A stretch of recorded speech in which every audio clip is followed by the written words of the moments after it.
안녕하세요. 노란 꽃 보이죠? 꽃이 참 예쁩니다. 이게 선농단 주변에 지천으로 피어있는 쓴바귀 꽃인데 그야말로 문자 그대로 야생화입니다. 누가 심어놓지도 않았는데 지가 날아와서 아름답게 지천으로 피었네요. 바야흐로 봄입니다. 제가 늘 이렇게 시작할 때 드리는 인사는 가장 최고의 인사가 보이차 많이 드셨습니까? 입니다. 논어옹야편에 지지자 불여 호지자요, 호지자는 불여 락지자라고는 구절이 있습니다. 아는 것은 좋아하는 것만 못하고 좋아하는 것은 즐기는 것만 못하다.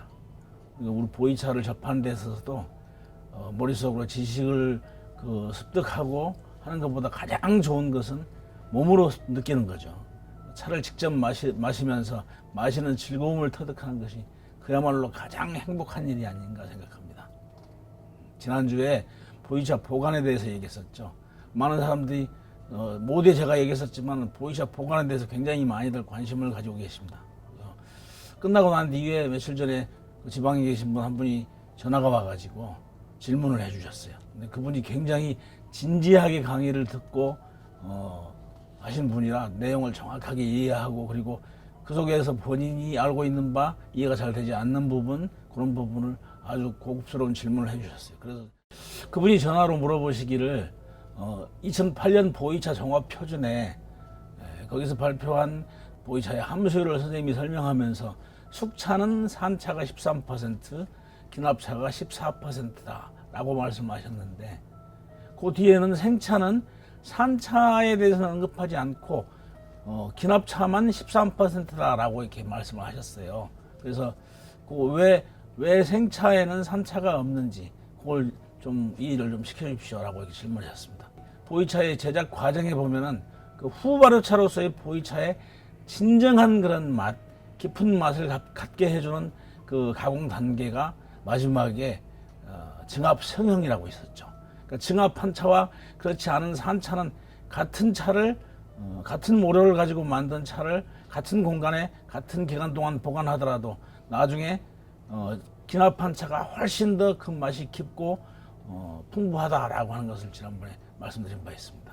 생차는 굳이 산차를 생차의 그 개념 안에 집어넣지 않고 생차는 그건 후발효차이기 때문에 월진월양을 기대하면서 보관하는 후발효차이기 때문에 후발효차의 진정한 맛을 느끼려면 증압을 해야 된다. 증압 성형을 해야 된다. 그런 의미에서 생차에는 숙차를 포함시키지 않았다는 얘기죠.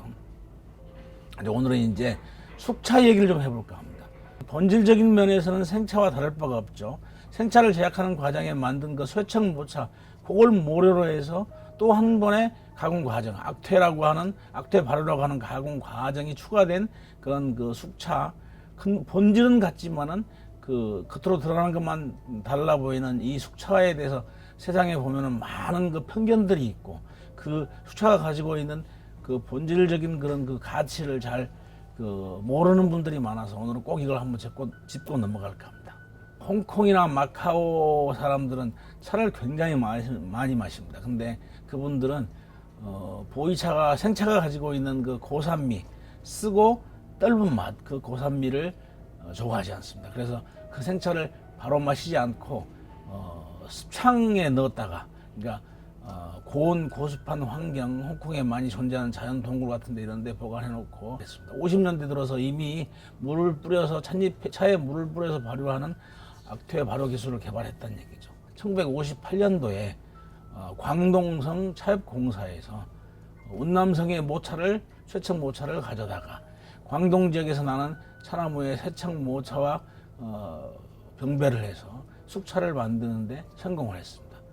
숙차가 개발된 게 그게 58년도고 70년대에 들어오게 되면은 일본 열도에 그 보이차의 열풍이 불게 됩니다. 엄청나게 많은 양을 수입해서 일본 사람들이 보이차를 즐기게 되는데, 그래서 일본에도 많은 양의 보이차를 수출하게 되고 이 80년대에 이르기까지 그 차의 명칭이 그렇습니다. 운남성의 모차를 가져다가 광동성에서 만들었기 때문에 운남성의 운자와 광동성의 광자를 따가지고 광운공병이라고 하는 이런 명칭을 붙였습니다. 그 광운공병이 80년대까지는 거의 뭐 보이차의 대명사로 불릴 정도로 생숙을 막론하고 차를 만들면 무조건 광문 공병하로 이름 붙여서 판매할 만큼 그 정도 굉장히 큰 많은 인기를 얻었었습니다. 이제 문제는 뭐냐면 지금 여기서 제가 한 얘기를 핵심을 정리하면은 숙차의 제조 기술이 운남성이 아닌 광동성에서 먼저 개발됐다는 얘기죠. 1958년도에. 그러면 이제 그 운남성에서는 그 이후에 숙차가 어떻게 개발됐는지 그 내용을 비화를 잠깐 소개하고 넘어가도록 하겠습니다. 1973년도에 오면은 쿤밍차창은 당시의 국영 제1차창입니다.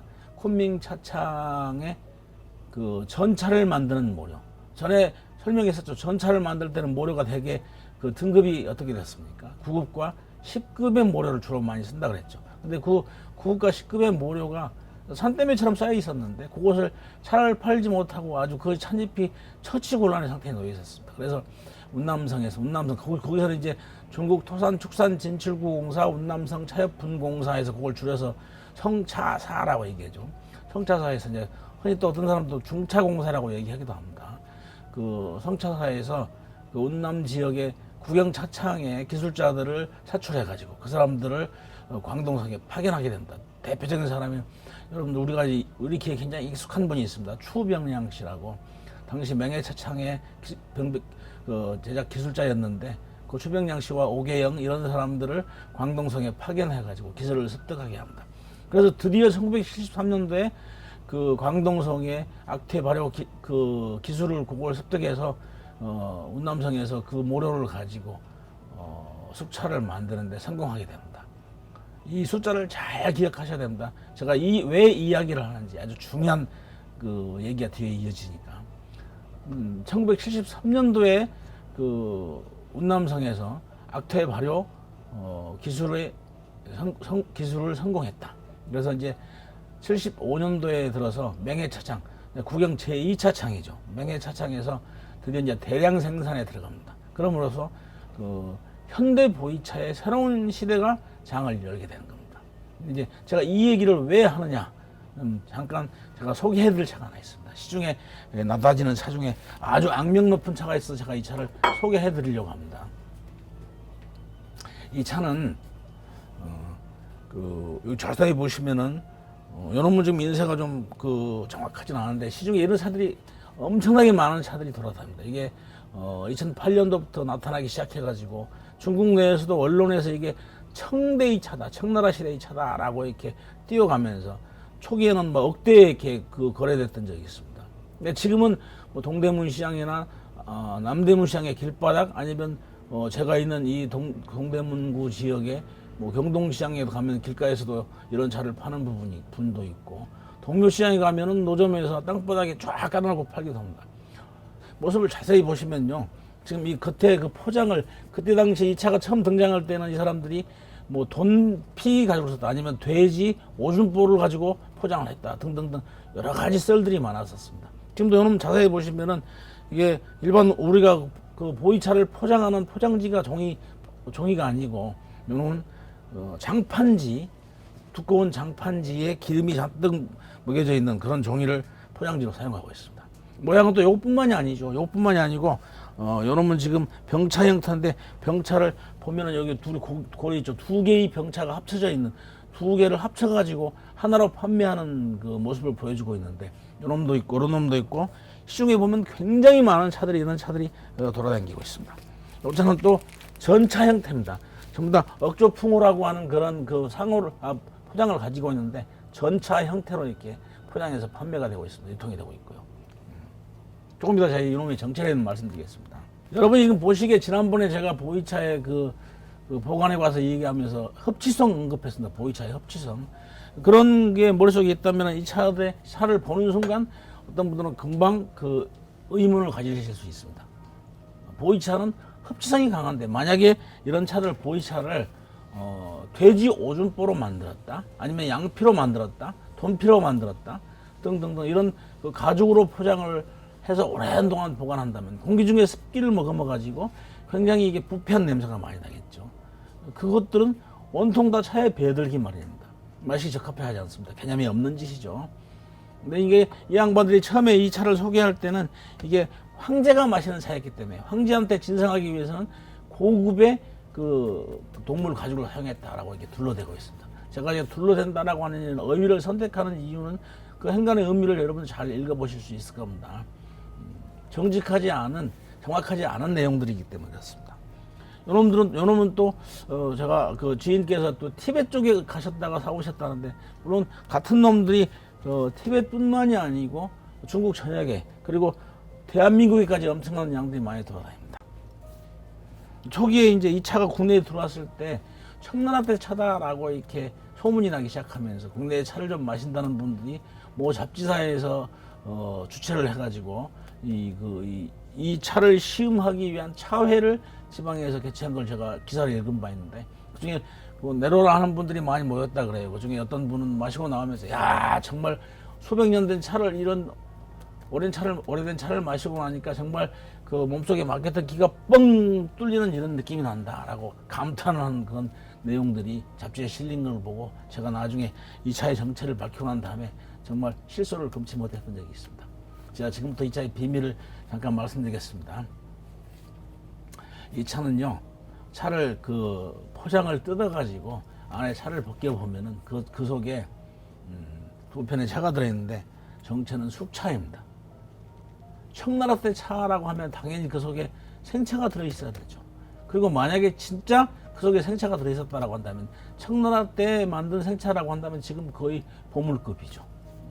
지금 현존하고 있는 그 중국에서도 현존하고 있는 최고의 보이차, 가장 오래된 보이차, 학술적으로 인정받고 있는 보이차는 기껏해야 1910년 그 신해혁명 때 그 북경에 있는 자금성 식량 창고에서 발견된 1.5kg의 만수용단이라고 하는 조그마한 금과공차입니다.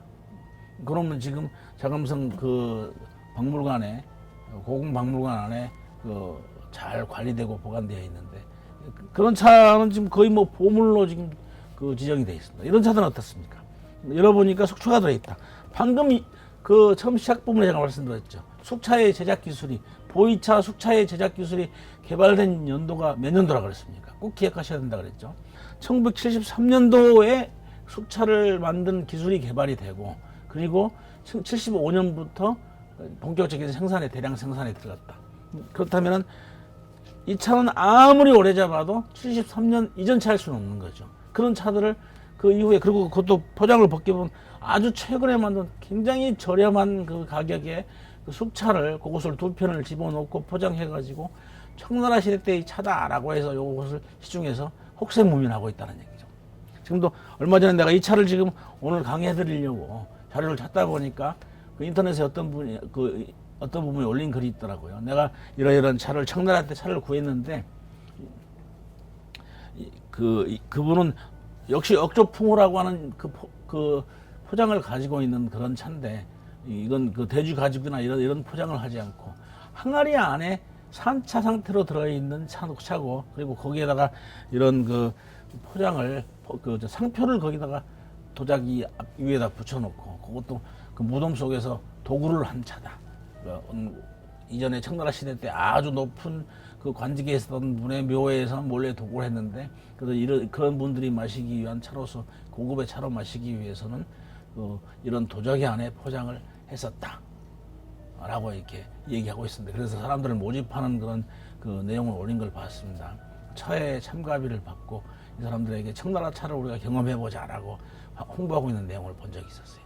숙차가 들어있다라고 하는 내용만 파악할 수 있다면 이 양반들이 얼마나 허무맹랑한 거짓말을 하고 있는지 금방 느끼실 수 있죠. 판단할 수 있을 겁니다. 자, 그러면 요거 잘 보시고, 시중에서 이런 형태의 차들을 만나게 되면은, 물론 요게 지금 병차 형태로 두 표씩 묶어놓은 이런 형태도 있고, 전차 형태도 있고, 그리고 또 도자기에 담겨져 있는 형태도 있습니다. 그러니까 다양한 형태들이 있으니까 이런 억조풍호라고 하는 그런 그 상표에 유의해 보시고, 제가 이런 차들을 알려드리니까 어떤 분들은 아이고 보이차 골치 아파요, 머리 아파요, 어떻게 사 먹어요, 보이차 안 마실래요, 뭐 이런 말씀하신 분들이 있는데, 루이 땡똥이 짝퉁이 많다고 그걸 안 살 겁니까? 그만큼 명품이기 때문에 짝퉁이 있는 거 아닙니까? 보이차도 그만큼 모든 차 중에서 가장 뛰어난 자질을 가지고 있기 때문에 모든 차에 화두 왕의 자리에 올라와 있기 때문에 이런 그 유사품들이 있는 겁니다.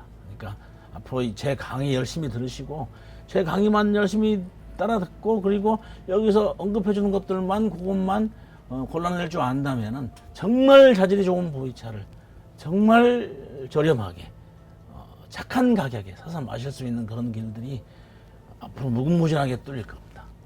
제가 마무리할 수 있는 가장 그 좋은 인사는 항상 보이차 많이 드십시오. 좋은 보이차 많이 드시고 내내 많이 행복하십시오.